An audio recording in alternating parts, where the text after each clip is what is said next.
With things generally considered to be on the upswing, apart from prices and drones doing crazy things, I think most people are feeling a little more optimistic. We're starting to feel like things are getting back to normal, right? We're moving in the right direction. I'm going to talk to you about 5 key areas where things are not moving in the right direction, and these things could cause serious problems. We've talked a little bit about some of these. Some of these are coming back up for they were a problem before, and they're going to be a problem again. This is a lot of stuff that just nobody's paying attention to. We're going to talk to you about some of the major crises that will impact your store shelves, that could dramatically change the landscape of the world when it comes to trade. And but we're really focusing in on, if you're in the United States, if you're in the UK, if you're in Europe, if you're in Australia, New Zealand, South Africa, if you're in one of these places, these are the things that are going to impact you at home. Not things that are going to be, things kind of stink for the Syrians right now, or they're really good for the Syrians. We're not quite sure yet, but this is different. These are things that are going to impact most of the viewers of this channel. Let's jump right into them. 1, the longshoremen strike in the United States on the East Coast restarts on January 15th. Nobody's talking about this. Now, they came to a tentative postponement agreement for a few months so that they could continue negotiations. Well, that contract, that agreement ends January 15th. And this is a big deal. We're talking about 36 ports across the East Coast, 45,000 workers. And more than that, it looks like there's not going to be an agreement. Donald Trump has just come out in support of the longshoremen, but there needs to be some sort of middle ground here. The longshoremen want them to hire more longshoremen and give higher wages. So give higher wages and hire a whole bunch more. So that's going to be a tough pill to swallow for these ports that would like to have less longshoremen. If each longshoreman is moving more freight per person, well, that makes more sense to give them more money, right? Even if they have to pay for technology and everything like that. But if each longshoreman is moving less freight and they want to be paid more money, you can see how that might be a little bit difficult. So this is a conflict between the workers and the companies that are trying to bring freight in through here. And I can see it both ways. I can see the longshoreman's perspective, where it's like we're barely scraping by at $150,000 a year, and so we need more money. Longshoremen make a lot of money, but they're also doing hard work, arguably. But then you hear other stories that in an 8-hour shift they only work 2 to 4 hours of that shift. Most of the other parts is just breaks, which is pretty good. But then again, you can hear it from both sides. But then you look at the management side of things, and they're kind of they're making money, so can't they just pay the workers more, right? I mean, there's that. But then there's the whole question of automation. All that said, it looks like there's going to be a strike again on January 15th. Now, we kind of had a few days of a strike last time, and it really messed up supply chains. We could be seeing a longer time here. And I think the longshoremen are going to be less patient about having another extension if there really isn't any progress on the negotiations. That's number 1. Longshoremen strike, East Coast of the United States, 36 ports. 2, tariff chaos. We're already seeing some kind of spats happening between the United States, Mexico, Canada, and we're starting to hear that there's a little bit of a spat going on between the United States and China. Now, all these things are just verbal right now because we don't actually have an escalation in the tariffs. Now, Biden hasn't rescinded any of Trump's tariffs against China. In fact, he actually added some. So apparently they don't have a problem with tariffs as long as they already exist. They just have problems with sections of the border wall if they exist. Anyway, this is going to cause some issues. Right now, we're seeing kind of like a sugar rush, a sugar high, because a lot of companies are putting in a whole bunch of orders right now from China particularly and other countries, and they're trying to move as much inventory into the United States as they can right now. Other countries, UK, Australia, countries that do a lot of trade with the United States are shipping more products to the United States right now with the expectation that that is going to drop off dramatically as soon as these new new tariffs take hold. So shipments are going to be messed up. When we see high tariffs being placed on products from China or elsewhere, it's going to take time for the supply chains to realign. Even if they move their purchasing from China over to Vietnam or Indonesia or Brazil or somewhere else, or if we start buying more expensive stuff from Germany, but with tariffs it actually makes sense. That's going to mess up the supply chains. It's going to take the new orders time to get from Germany to the United States. And it's going to mess up routes across the Pacific Ocean from China to, it's going to mess up other supply chains. There's a lot of knock-on effects. It's going to take a while for them to basically rewire the trade networks, and that's assuming all the best case scenarios that there aren't any problems that happen along the way. There's going to be some products that the companies that make them are going to be like, it's going to cost too much to get those parts or those ingredients or those components for what we make. It's going to cost too much, so it's just not worth making it. We're just going to stop making this product and we're going to start making other things. We've seen that with appliances, haven't we? Have you tried to get an appliance repaired these days? You can't, because nobody makes the parts anymore. They make the refrigerator, they make the washer, they make the dryer. They don't make parts for these things. And you just can't buy them. You have to buy a new one. They have warranties, but if your warranty gets triggered, they just give you a new one. And of course, they don't want to do that, so they're going to find any way to weasel out of it.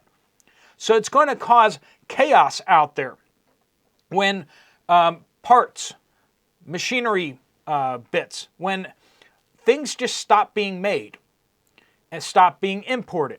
We're going to have less products because it's going to be, the importers can only bring in so much stuff, and when they have to order all sorts of new stuff and rewire their shipments, they're going to bring in less stuff. That's going to impact less frequently bought things. Parts for cars, parts for all sorts of stuff. That's where we're going to see it the worst. And that may impact manufacturing in the United States negatively there too. It's going to take a while for it to sort out, and there's going to be chaos. Number 3, not only the longshoreman strike, the tariff chaos, oil sanctions. Now, Biden had to keep the price of oil down in order to get, the Wicked Witch of the West elected. Special K needed the help. And so they were very focused on keeping the price of oil down. And so there are all these sanctions against Iran and Russia smuggling oil.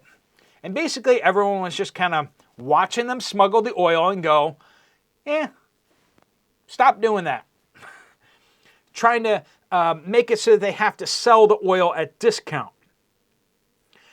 But now that Biden doesn't have to get anybody elected anymore, and because he wants to throw a hot potato at President Trump as he comes into office, they're in the background doing some things. The Europeans are all about driving oil prices through the roof because green energy or something, I don't know. They're all about driving the price of energy through the roof because then people will stop using energy. They want us living in caves and, cooking with solar power. That's what they want. And the Biden administration, they're kind of on that same page too whenever they don't have an election that they need to win. So they're out there twisting the screws on Russian tankers. They just released a whole list of Russian tankers. They just released a list of new sanctions on Iranian tankers. They're going after the ships, which they haven't really done up to this point. They're suddenly getting serious about the oil sanctions on Iran and on Russia. What's this mean? It's going to hit the price of oil up. Now, if you're in the oil fields of the United States and you're making oil, that's good news for you, because prices going up means more money for oil companies, energy companies in the United States. Woohoo. If you don't own an oil company or work for an oil company, well, this is bad news, because it means your pump price is going to go up on your gas. Your diesel, your gas, your fuel oil, your cooking, your heating oil, all these are going to go up in price. The oil sanctions are going to jack up the price of oil, and they're going to impact, once again, the supply chains around the world. And this is like a perfect storm. It's all going to happen at once. Number 4, China's economic war. The United States has started it in some respects. China was being a bad player up to a point. That's why we hit them with tariffs. And those tariffs have existed, and we've also started waging war against their access to microchips. We're making it so that they can't get the chips in order to make laptops and tablets and cell phones. All those chips that come from Taiwan, which is an independent country, all those chips, the sophisticated chips, and all the things that they need to manufacture less sophisticated chips, the United States has put sanctions on China. And China has turned around and said, well, you don't need these rare earth minerals then, because, if you're not giving us stuff, we're not going to give you stuff.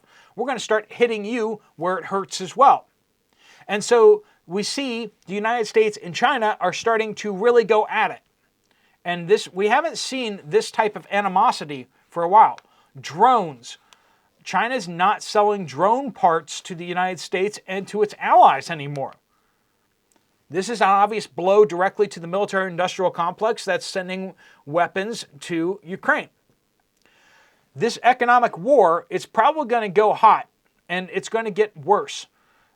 China owns all the manufacturing companies, all the manufacturing capabilities in the world, and they really do kind of have us over a barrel in some regards. And they're gonna fight.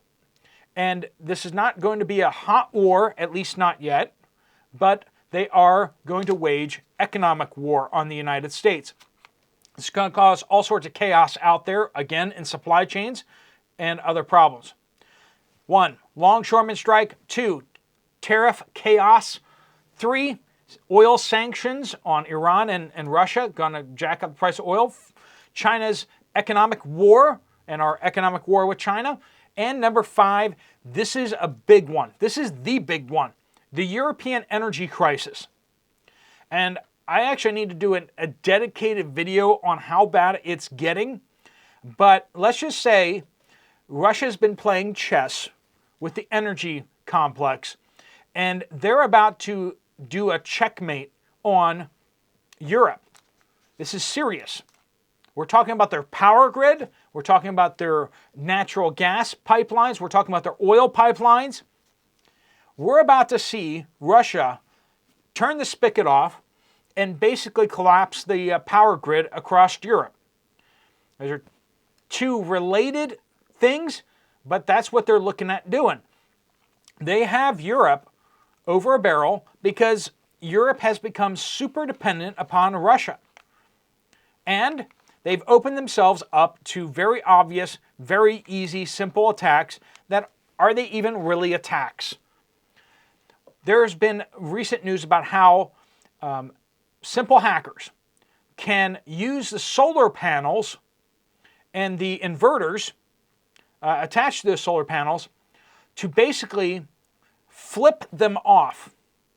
Just like a switch. If you can just take all the solar panels or many of the solar panels on a power grid and just turn it off instantly, you will trigger a cascading failure across the power grid, knocking it out. And how do we know this is possible? Because white hat hackers that are testing the systems to see if they can find vulnerabilities, found some pretty obvious vulnerabilities. Gee, where are all the solar panels made? China. Where are all the inverters that are put on those solar panels made? China. China has been known to make products badly, but not only that, but they have a tendency to add backdoors, and they have been caught putting nefarious software, nefarious capabilities into some of the things that they produce that could be vulnerabilities that are exploited, especially by hackers, especially on hardware. Did China build backdoors intentionally into these inverters so that a hacking attack could basically be used to knock out the European power grid and even the United States power grid? Well, we'd have to be stupid enough to put enough solar panels on our power grid that them flipping them off and on rapidly would mess up our power grid. Well, Europe has definitely gone there. Canada is not far behind. I know. Why in the world, if you're in Canada, would you be putting solar panels in? Now, I get like why individuals would do it so that we're more resilient, but why would you put them on the power grid if you're up in Canada? That's like all the solar panels going in to the UK. With the weather in the UK, why? That's not a good place to put solar panels, okay? You don't get much sun there. It's always kind of hazy, right? It's sort of like Pittsburgh. Pittsburgh is the UK of North America, where we don't really see the sun very often. And my solar panels have been struggling the last little bit. I'm just barely trying to recharge my batteries over the last week. Anyway, the European power crisis, energy crisis, is going to impact people in Europe, but a collapse of the power grid, a collapse of the energy systems across Europe, we get a lot of our parts and machinery from European countries. If you go into a factory in China, the United States, there's a fair chance that new machinery and even old machinery that's used to make products oftentimes is made in Germany. People don't realize that that's where most of Chinese factory machines come from, is Germany.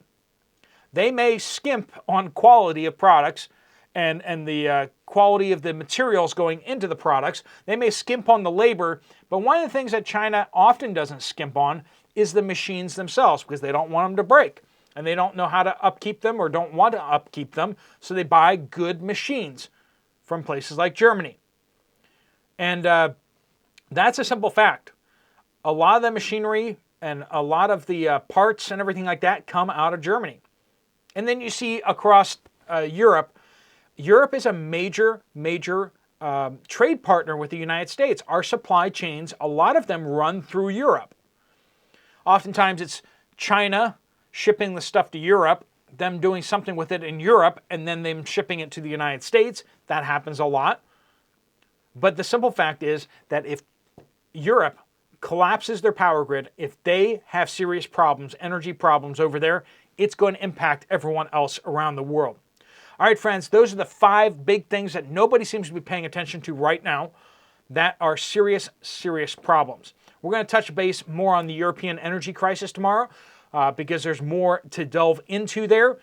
But these are things that need to be on your radar, things that you need to be preparing for. Okay, there's drones doing something, but these are the things that are really going to impact us over the long haul and have serious supply chain issues for us. All right, friends, if you found this video useful or helpful, make sure you hit that thumbs up button. If you want to check out another video from this channel, there's one right up here. I'll see you over there, or I'll see you guys later. Steve Poplar of The Poplar Report out.